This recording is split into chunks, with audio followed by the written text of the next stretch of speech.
প্রিয় দর্শক, সাজ্জাদ কাদিরের প্রীতি এবং শুভেচ্ছা নিন। এই মুহূর্তে আপনাদের সামনে কথা বলবো শেখ হাসিনার বিরুদ্ধে রাজসাক্ষী হলেন সাবেক আইজিপি।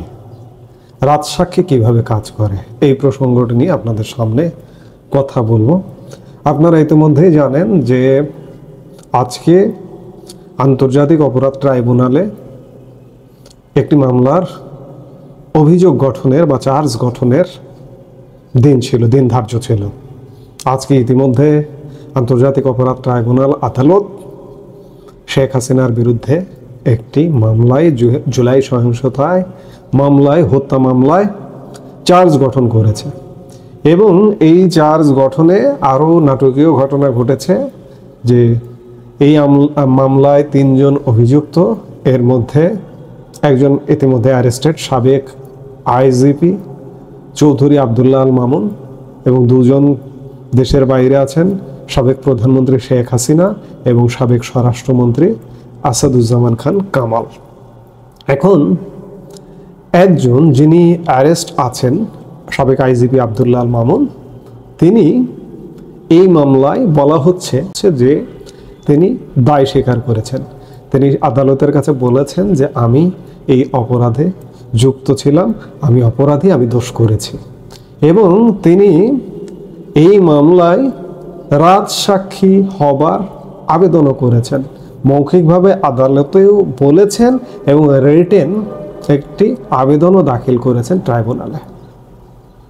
আইনে বিধান আছে এমনটা যে যদি কোনো সংঘবদ্ধ অপরাধ হয়, সেই অপরাধী দলের মধ্য থেকে একজন যদি চায় বা 2 জন যদি চায়, এক বা একাধিক সম্ভবত, যে পুরো অপরাধটা উদ্ঘাটনে রাষ্ট্রপক্ষকে সহযোগিতা করবে, যে স্বীকারোক্তি দেবে যে এই অপরাধটা কিভাবে ঘটেছে, এটি বোঝার জন্য আইনে বিধান আছে রাজসাক্ষী হবার। সেই বিধান অনুযায়ী চৌধুরী আবদুল্লাহ আল মামুন রাজসাক্ষী হয়েছেন। যাবতীয় অপরাধ উদ্ঘাটনে সহযোগিতা করবেন তিনি এটি বলেছেন এবং তার জন্য বাড়তি নিরাপত্তারও আবেদন করা হয়েছে, নিরাপত্তাও চাওয়া হয়েছে। এই নিরাপত্তার জন্য তাকে জেলখানায় আলাদাভাবেও রাখা হবে, আলাদা কক্ষে রাখারও নির্দেশ দিয়েছে আদালত।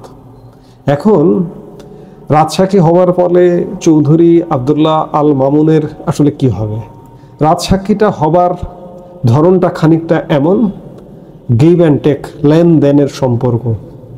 আমি এই মামলায় সম্পূর্ণ সহযোগিতা করব, মামলার মূল রহস্য উদ্ঘাটনে, মূল আসামিদের বিচারে, বিনিময়ে আদালত প্রস্তাব দেয়, আদালতই এটি নির্ধারণ করে বা যে মামলা সাজা থেকে অব্যাহতি দেওয়া হবে কিংবা সাজার পরিমাণ কমিয়ে দেওয়া হবে, এমন একটা নেগোসিয়েশনের মাধ্যমে এই রাজসাক্ষী হয়।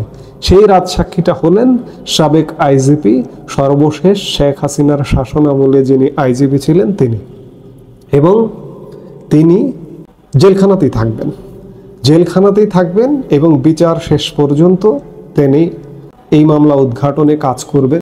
আগামী 3 আগস্ট এই মামলার পরবর্তী সাক্ষ্য গ্রহণের জন্য দিন নির্ধারণ করা হয়েছে। মূলত এখন চৌধুরী আবদুল্লাহ আল মামুনের বিচার এক প্রকার, বিচারটা হয়ে গেল, সিদ্ধান্ত হয়ে গেল যে তিনি দায় স্বীকার করেছেন। দায় স্বীকার করে এখন তিনি সাক্ষী, আসলে আসামি এবং সাক্ষী, কিন্তু জেলখানাতেই থাকবেন। তিনি এই মামলা থেকে মুক্তি পেতে পারেন তখনই যখন মামলাটার পুরো বিচার হয়ে যাবে কিংবা তার সাজা কমে আসতে পারে। আদালত সর্বশেষ বিবেচনায় আনতে পারে সবশেষে যে এই মামলাটি বিচারে উদ্ঘাটনে এই ব্যক্তি সহযোগিতা করেছেন, তাকে বেকসুর খালাস দিলাম, আদালত সিদ্ধান্ত নেবে, কিংবা তার সাজা যাবজ্জীবনের জায়গায় 5 বছর করে দিলাম বা 3 বছর করে দিলাম। এই সিদ্ধান্তটা মামলা চূড়ান্ত পরিণতির পরে আসবে। আচ্ছা, এই রাজসাক্ষী হলেন, রাজসাক্ষীর কি বিচার হতে পারে না? রাজসাক্ষী যদি ভুল সাক্ষী দেন, মিথ্যা সাক্ষী দেন, তাহলে আইন কি বলে? তাহলেও আইন বলে যে রাজসাক্ষীরও বিচার হতে পারে। চৌধুরী আবদুল্লাহ আল মামুন অ্যারেস্ট অ্যারেস্ট অবস্থায় রাজসাক্ষী হতে চাইলেন কি নিজের ইচ্ছায়? তার প্রতি কি বল প্রয়োগ করা হয়েছে কিনা? পরিস্থিতি তেমনও হতে পারে, কারণ তিনি তো এখন সরকারের হেফাজতে, আদালতের হেফাজতে কিংবা বিচার ব্যবস্থার হেফাজতে। বল প্রয়োগ করেও তাকে এমনটা প্রস্তাব দেওয়া হতে পারে। তার প্রেক্ষিতে আব্দুল্লাহ আল মামুন রাজসাক্ষী হয়েছেন। এখন যদি তিনি এই মামলায় মিথ্যা সাক্ষী দেন বা অন্য কিছু করেন, ষড়যন্ত্রে যদি অংশ হন, তাহলে ভবিষ্যতে সিনারি চেঞ্জ হলে তিনি বিচারের আওতায় আসবেন। অথবা তিনি এখন হয়তো আপাতত এমনটাও হতে পারে তিনি জীবন বাঁচানোর খাতিরে, জীবন রক্ষার্থে রাজসাক্ষী হয়েছেন। আর এই যে মামলাটির বিচার হচ্ছে, এই বিচারটি আমি বলবো যে চৌধুরী আব্দুল্লাহ আল মামুন এক প্রকার বেঁচে গেলেন, রাজসাক্ষী হয়ে বেঁচে গেলেন। কারণ তিনি দায় স্বীকার করলেন এবং মামলার পক্ষে কাজ করবার জন্য, এক প্রকার সরকারের পক্ষে কাজ করবার জন্যই রাজসাক্ষী বা অ্যাপ্রুভার হয়েছেন।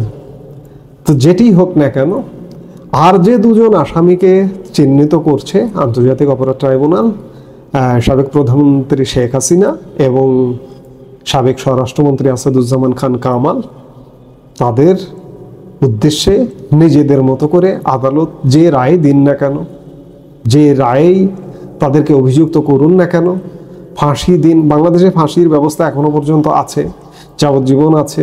বিশ্বের অনেক দেশে ফাঁসির ব্যবস্থা নেই। ফাঁসির ব্যবস্থা যাতে না থাকে, ফাঁসির ব্যবস্থা উঠিয়ে দেওয়ার জন্য আন্তর্জাতিক চাপও আছে। মানবাধিকার, জাতিসংঘ মানবাধিকার কমিশনেরও চাপ আছে যে ফাঁসির ব্যবস্থাটা উঠিয়ে দেওয়ার জন্য। এখন ঘটনা হচ্ছে যে বিচারটা হবে, বিচার হবে, কিন্তু আপনি সাজা কার্যকর করতে পারবেন না।